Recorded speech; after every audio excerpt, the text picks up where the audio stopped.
Hey creeps and grave hunters, welcome to another episode of History Rants. That's how I picture the theme song in my head to go if this had a budget.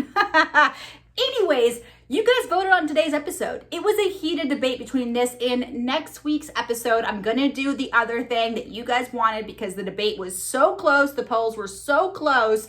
But as always, before we can even get into the episode, head over to my TikTok, find the recipe for today's freaking cocktail. This, my friends, this little spicy shabuzi, this is the Pony Express, or my version of the Pony Express, which, as you will learn, has everything to do with today's episode. Let's take a quick sip. Ooh, delicious. Hit pause, go to TikTok, go make that cocktail, come back here and learn how you can win a very special prize for me. Not to brag, it's kind of exciting. Anyways, let's get on with the rant, shall we, folks? Yes, we shall, but let's drink first. Sorry, one last thing. Go ahead and slaughter that like button. Help the algorithm. Please, please, please, please. Love you.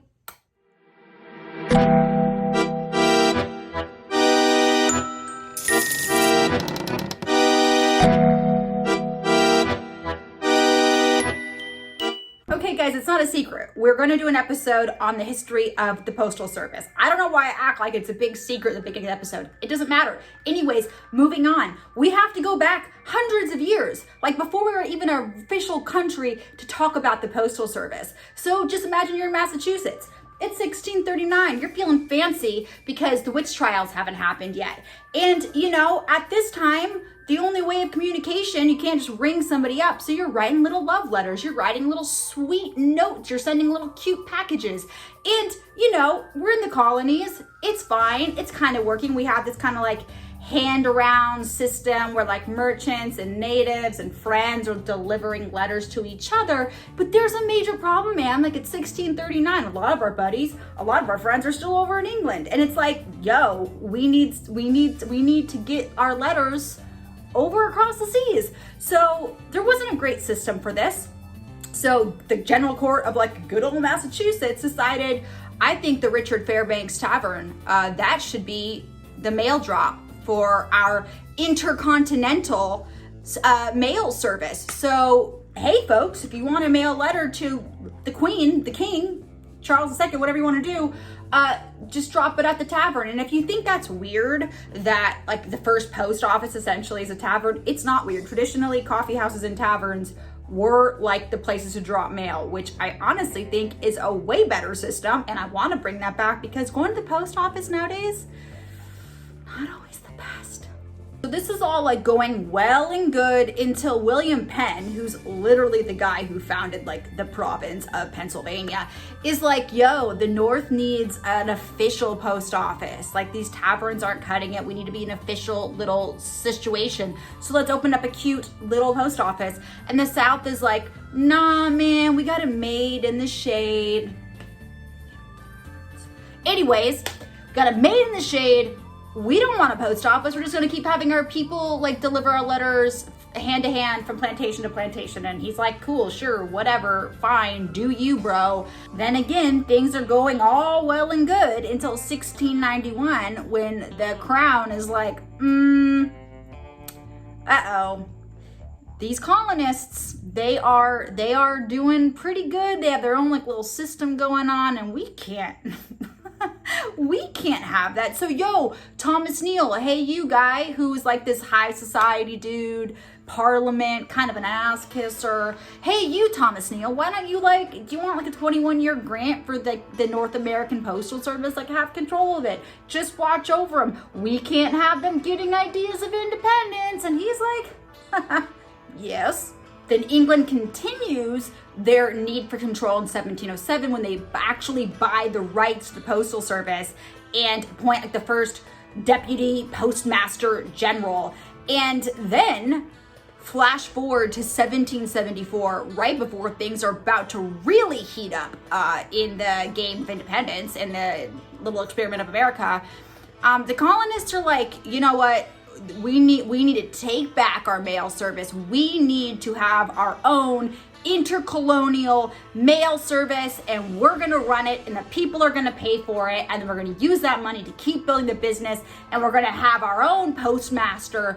And there's this really swell dude named Benjamin Franklin who's like killing the game. He's like a founding father. He's like harnessing electricity, and they're like, yo, Ben, you want to be our first like postmaster general? You want to run this little intercolonial sweet little mail service? And he's like, hold my kite, let's go. So flash forward, it is now the 1800s. The colonies are killing it. We have postage now. We're our own nation now. It's an exciting deal. And the spicy system of delivery, it's just doing great. It's doing great in the colonies. We're killing it, basically. But then just one day somebody, I don't know who, was like, what's west? Like, what's west of Pennsylvania? Mountains, water, nothing? We don't know. They didn't know. So they had heard stories, rhymes, riddles, we don't know. So they decided, like, let's send some dudes to check it out. Obviously, we know how that happened, whatever. So now we have people living in the West, and everybody, homesteaders, saloon ladies, frontiermen, all sorts of fun things. Oh, and apparently rivers of gold. So now you have this mass migration of men heading west to try to strike it rich in the gold rush. There's a problem here. See, it's mainly men that are heading west. And the kind of the deal was, you know, it's a lot of single men or engaged men or even married men, spoken for men, whatever. They head west first, hoping to strike it rich. And if they do, they will then send for their ladies and they will come and join them. This is also why brothels were a big deal on the West Coast, because there were so many single men that needed company, madams were thinking.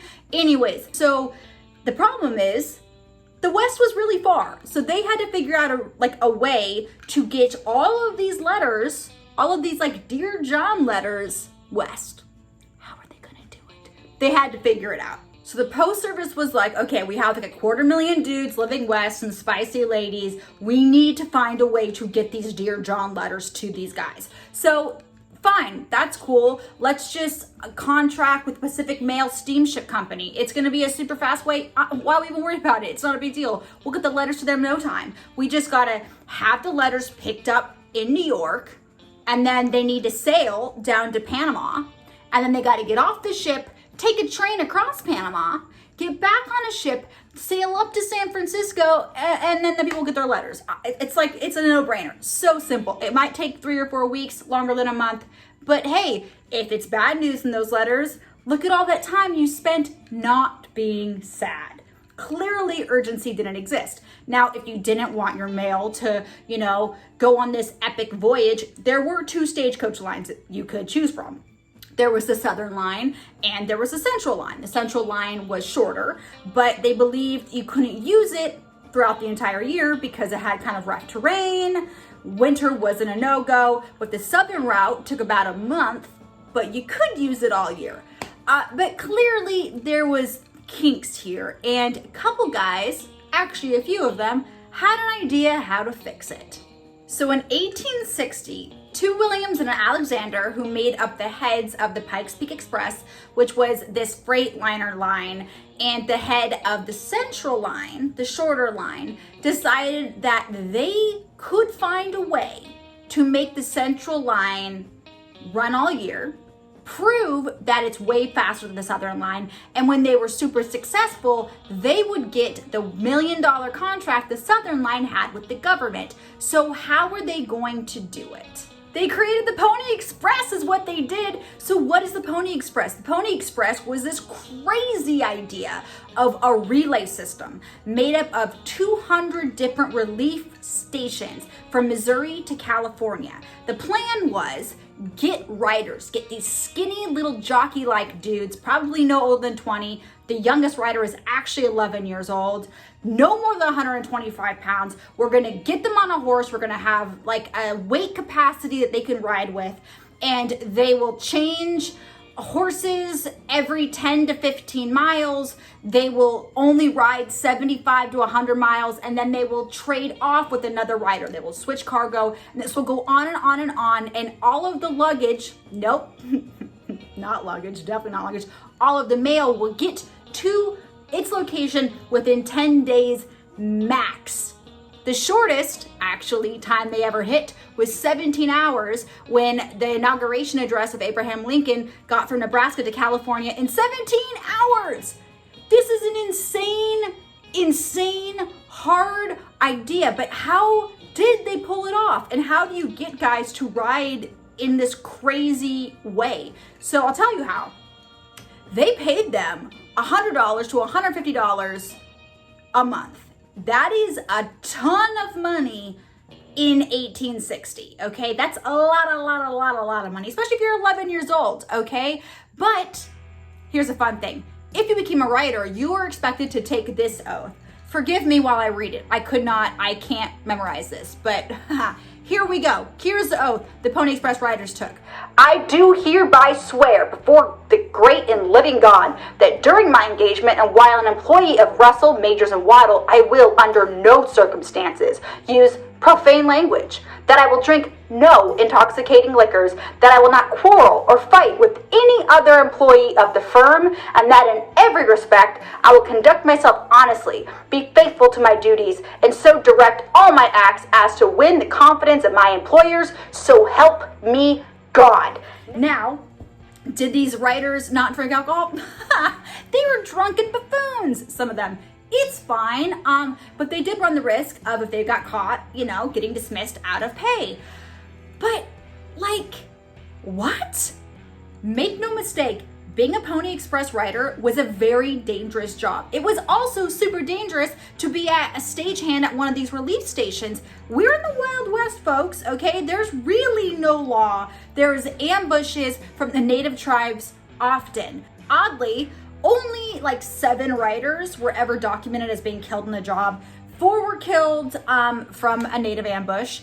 1 man was hanged after getting drunk and then accidentally murdering a man, so drunken buffoonery. And then another one froze to death, so that sucks bad. But then you have 16 stagehands who died in fires and ambushes, just the relief stations. So yeah, okay, you're getting paid well, but you are also by yourself, even though at any given time there's 2 dudes on a route but going opposite directions. You needed to be paid well to take the risk of your life, especially if you're 11 years old. The oldest is 20. It's insane. It's crazy.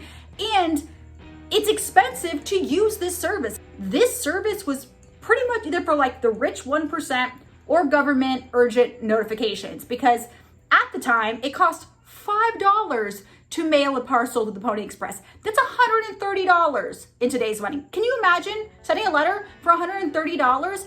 And they had to print it on this tissue paper so it would have very, very little weight. Weight was everything, because speed is what the name of their game was. They eventually lowered it to $1, but as we'll learn, it wasn't enough money. As for the writers, there are some pretty interesting tales. There is some controversy about who the official first Pony Express writer was. I don't find that story that exciting. What I do find is exciting is the story of Pony Bob Haslam. Sorry. He was on his usual 75-mile jaunt. He got to his relief station, and the guy that was there that was supposed to relieve him and continue on the journey was like, man, I've been hearing about ambushes, and I ain't getting on one of them horses. I ain't gonna go down to the west. I ain't gonna do that. I ain't gonna try and die for this job. And he's like, yo, bro, we have a job to do. And he's like, nah, not me. And he's like, fine, whatever, cool. I'll change my horse. I'll get on saddle or back on my same horse. I'm not quite sure. And I'm gonna get on. I'm gonna keep doing it. And he did. He got back on his horse because this guy was a little bitch. And he rode. In total, this guy completed this entire round trip journey. He rode 380 miles in under 40 hours. Can you imagine how sore his ass was? Oh my God. The Pony Express is such a fascinating moment. And I use the word moment because unfortunately, it was a financial flop. It's a very expensive service to use. They paid their people very, very well. Most people couldn't do it. The stations kept getting burned down, so it only lasted 19 months. It didn't help that in 1861, the intercontinental telegraph was invented. Did I say intercontinental? I meant transcontinental. which basically in a matter of minutes got messages across the country. So that was kind of the nail in the coffin for the Pony Express. Also, super random factoid, Buffalo Bill, shoot 'em up Buffalo Bill, he actually liked to boast that he had been a Pony Express rider, but there is no historical evidence to actually verify that claim. More than likely, he was a stagehand. That didn't stop him from including a ton of Pony Express riders in his show. Clearly, he had a thing for him. It's crazy to think, for me, how in a span of 60 years, the evolution of mail delivery happened. Like, it's 1860, we have the Pony Express. In 1918, the first mails delivered by airplane. Like, that's an insane forward motion. And that's kind of the name of the game for mail, honestly. Like, it really, especially when the transcontinental telegraph happened, like, the evolution of how we got our mail just sped up times a million. Like, they tried all sorts of different things. For a while, they were like, hey, let's let it be free to mail things within your city. And they're like, that's stupid. Nope, we want money. They started issuing commemorative stamps. Actually, the first one was at last week's event, the 1893 World's Fair. They started inventing postcards. All of these crazy things are happening. Mail is the name of the game. But there were some kinks to work out, as in, like, what can and can't be mailed. For example, in 1849, you have a man named Henry Brown, later known as Henry Box Brown. Slavery is still raging. It's horrible. And he escapes his plantation in Virginia, and he has the idea of, like, what if I mail myself somewhere that slavery isn't legal?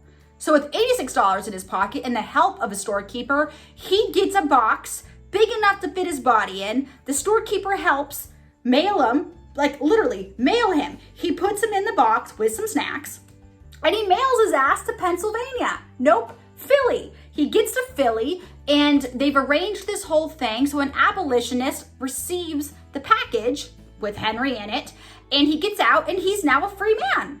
He literally mailed himself to freedom. It's insane, but that's not the only example of people being mailed. People liked to mail kids because a lot of parents realize, like, hey, I want to send my kid to grandma's, but train tickets are so expensive. Postage is cheaper. So at this point, there was only a 50-pound weight limit.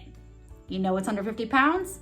Infants and little kids. So in 1920, they finally were like, okay, guys, stop it. All right, we have to stop letting humans be mailed in the mail. Like, come on.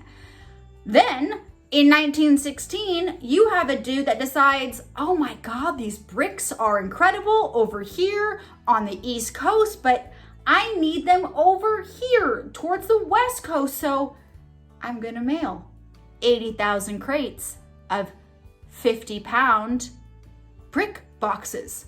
He mailed a building. He mailed a building's worth of materials to himself. Take it in. So the Postal Service was finally like, yo, no. Okay, we have to have a weight limit. No human, nobody can send anything more than 200 pounds. None, nada, stop it. No mailing buildings.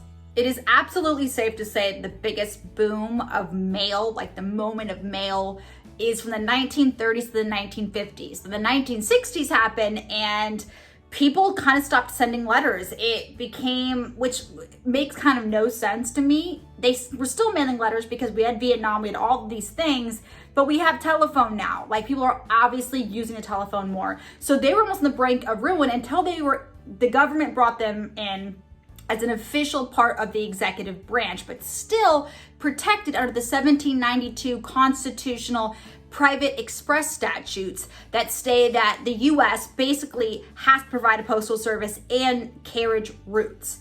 So here's an interesting thing. I've recently learned in my research that something changed along the way, and that kind of no longer applies. Like, it still exists, the PS is still in effect. However, the government now has the power to be like, if this no longer serves us, we can let it go, which is very dicey considering the current situation we are all in.